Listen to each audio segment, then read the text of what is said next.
Bom, e outro aspecto do tarifaço é a pressão sobre os preços praticados por aqui. Os produtos brasileiros conquistaram novos mercados, enquanto a produção deve se manter estável em 2026. Para repercutir um pouco sobre esse cenário, como que o fim do tarifaço pode mexer nessa alta dos preços, eu converso agora com Flávio Ataliba, pesquisador do FGV Ibre. Bem-vindo, Flávio. Obrigada por conversar com a gente aqui. Uma boa tarde. Boa tarde, Muriel, e boa tarde a todos que nos acompanham no CNN Money. Queria muito entender a sua percepção, Flávio, antes de mais nada, porque a gente acompanhou muito a previsão de que o fato da gente ter tarifa, por exemplo, para carne, para o café, aquela tarifa de 50%, talvez reduziria os custos para a gente, consumidor, aqui no Brasil. Agora que essa tarifa não está mais valendo, só vale agora a tarifa de 10% para carne, para alguns tipos de café, por exemplo, a gente pode ter os preços voltando para o patamar em que estavam ou é difícil? Como é que você enxerga?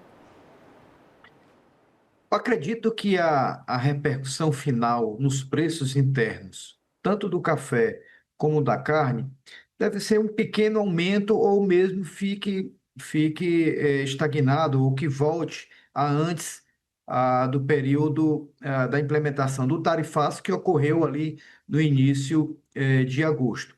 E tanto o café como a carne, o Brasil é líder mundial de exportação. Mas existe uma diferença importante. Enquanto a carne, nós temos grande parte, um mercado consumidor no Brasil, por volta de 75% da produção de carne, ela fica no Brasil, no mercado interno brasileiro.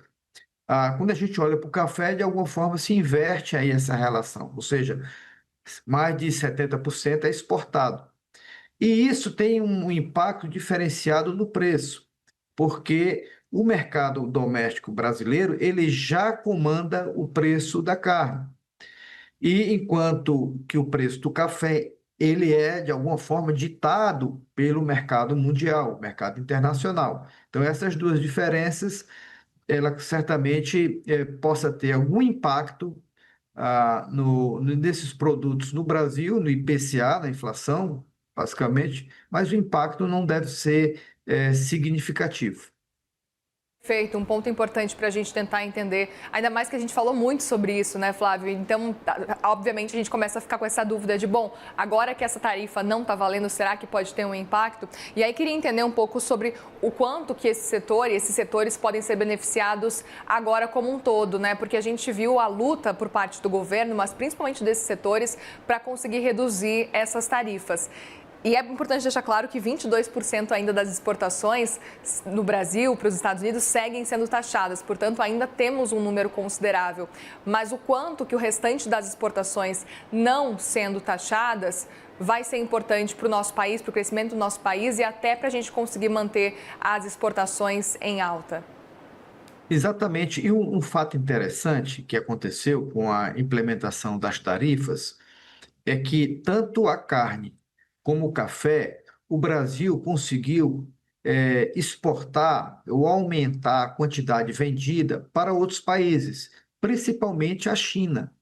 Então, isso fez com que, por exemplo, no caso do café, o Brasil é líder mundial, tem uma qualidade de café muito grande, e o fato, essas características, e o fato de já estar operando em várias outras economias, tanto da Europa como da Ásia, ficou fácil, vamos dizer, entre aspas, ele desviar esse comércio dos Estados Unidos para esses países. Inclusive, as exportações para os Estados Unidos de café o mesmo de carne, ele não representa um número tão significativo no total das exportações brasileiras, ali em torno de 4, 5%. Então, esse efeito em si, com a redução das tarifas, não deve ter tanto impacto nas nossas exportações e mesmo nos preços dos produtos internamente.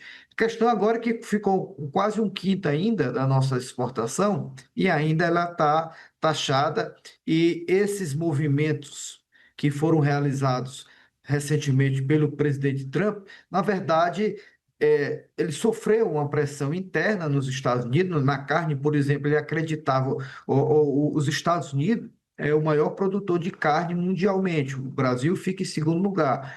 E essa competição interna pelo mercado americano a medida inicial era acreditando que geraria, de certa forma, uma proteção de mercado para a carne, os próprios produtores nos Estados Unidos. Mas não foi isso que aconteceu. A carne nos Estados Unidos, ela, após o tarifaço, ela cresceu por volta aí, o seu preço, de 15%. Então, isso gerou uma inflação interna nos Estados Unidos, com desdobramentos em toda a cadeia produtiva, no varejo da carne. E por esse motivo que a economia americana necessitou dessas exportações brasileiras. E de outra forma, quando a gente olha o café, por exemplo, houve uma retração das vendas para os Estados Unidos, mas mais que compensou esse desvio das exportações que eram realizadas para os Estados Unidos para outros países. E é claro que foi um preço mais baixo, mas o volume aumentou significativamente. E aí, o interessante é que, quando se observou a compensação tanto da carne quanto do café para esses outros países, mais que compensou a perda do mercado americano ou a baixa do mercado americano. Então, de alguma forma, o Brasil conseguiu sair muito bem, os seus exportadores conseguiram sair muito bem durante esse processo e ampliar outros mercados, não ficar preso basicamente à economia americana, já foi um grande avanço. Agora, o problema seria se essa taxação viesse da China, porque a gente tem uma grande concentração da nossa produção e da nossa exportação para aquele país, dado o tamanho que é a economia chinesa hoje dentro do cenário mundial. Ponto para a gente conversar aqui, até queria entender um pouco da sua percepção diante desse movimento que o Brasil tem feito em expandir os mercados também, Flávio, o quanto que o Brasil consegue crescer independentemente dos Estados Unidos, porque a gente ainda está falando, querendo ou não, do principal parceiro comercial do Brasil, tem a China, tem a Argentina, mas a gente sabe da importância dos Estados Unidos e o quanto é difícil realmente substituir, especialmente para alguns setores que realmente a gente conversou ao longo desses últimos meses com vários setores, alguns conseguiam substituir, mas a maioria que conversavam com a gente aqui falavam que, olha, não tem como substituir o mercado dos Estados Unidos. E eu queria entender o quanto que aos poucos, levando em consideração o cenário geral, o Brasil pode começar a substituir ou não. Na sua avaliação, os Estados Unidos continuam sendo essenciais nesse sentido para o nosso país? Hoje, a grande parte das nossas exportações, mas grande parte significativa, ela é destinada para a China. E os Estados Unidos ocupam aí uma segunda posição, bem abaixo realmente do que é direcionado para a China. E é fundamental em toda a prática do comércio internacional, tanto o aumento de parceiros comerciais, como a diversificação também dos produtos que são exportados. A nossa pauta de exportação, em grande parte, e que representa aí o maior volume, ela está relacionada a commodities. E café, principalmente, carne, soja, são produtos que nós temos liderança mundial.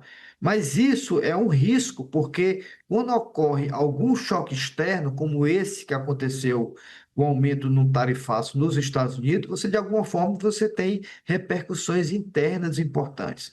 Os Estados Unidos, claro, sim, é um grande parceiro comercial, tem um mercado consumidor gigantesco, há um nível de renda um dos mais altos do mundo, então é evidentemente que a gente não pode abrir mão e sempre a negociação é o elemento mais importante para a gente evitar e superar essas dificuldades. Então, continuar prospectando a economia americana como um grande parceiro comercial nosso é fundamental para o nosso dinamismo econômico. E a gente sabe que dentro de um mundo altamente integrado comercialmente, a construção de parceiros comerciais é fundamental para que possamos produzir, possamos gerar renda para a nossa população e isso se traduz em maior número de empregos. Então, é fundamental essa integração comercial brasileira com todas as economias que queiram negociar com o Brasil. Agora, é fundamental também, é estratégico se a gente consegue, ao mesmo tempo, diversificar o número de parceiros comerciais, e esse problema com os Estados Unidos acaba sendo um alerta para a gente não ficar muito concentrado nos Estados Unidos, mas também prospectar outros produtos, outros mercados que a gente ainda não conseguiu alcançar, porque, repito, grande parte do desvio de comércio que realizou, ou seja, a gente deixou de vender para os Estados Unidos e passou a vender para a Ásia, principalmente, eram já parceiros comerciais que já estavam consolidadas nessas relações comerciais. Mas é fundamental se a gente conseguisse também outras economias, outros mercados que pudessem consolidar essa liderança brasileira, principalmente nesses principais produtos que temos referências mundiais. Muito bem, Flávio Ataliba, pesquisador do FGV IBRE. Obrigada mais uma vez pela conversa aqui. Volte sempre, viu? Tá bom, estou à disposição. Obrigada, uma boa tarde.